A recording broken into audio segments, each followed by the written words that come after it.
Du coup, tu t'es peut-être renseigné jusqu'à maintenant et tu es tombé sur ce qu'on appelle le personal branding ou la marque personnelle.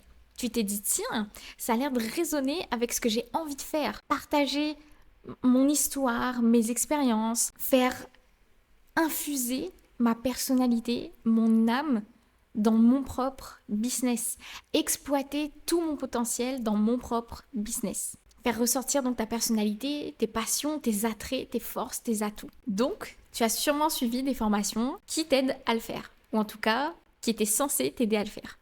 Sauf que, malgré tout ça, tu te retrouves toujours bloqué au même point. T'arrives pas à t'y retrouver et avoir des résultats concrets. C'est-à-dire que t'arrives toujours pas à trouver quelle est ta plus-value dans ton business, quelle est ta force, ta zone de génie, et t'arrives pas à en faire ressortir quelque chose de précis pour avoir une proposition, un message et une cible claire. Et finalement, tout reste confus dans ta tête. Dans cette vidéo, je vais t'expliquer pourquoi tu restes encore bloqué à cette étape.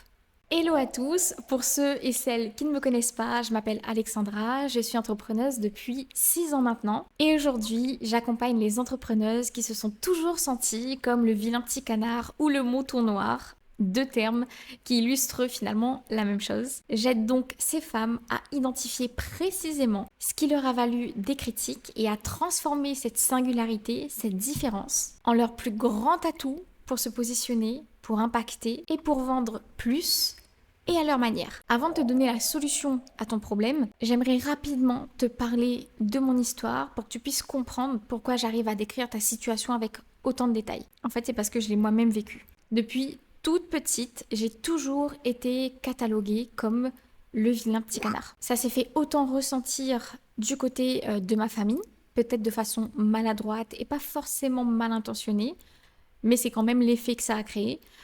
Trop sensible, trop anxieuse, tu penses pas comme nous. En fait, on a critiqué finalement ma façon de penser, ma façon de réagir, ma façon de ressentir les choses. Donc tout de suite, j'ai senti que j'avais un fonctionnement particulier. Plus tard, bien plus tard, j'ai compris que c'était de l'hypersensibilité, tout simplement. Mais finalement, à l'époque, forcément, il n'y avait pas du tout ce terme-là qui était connu.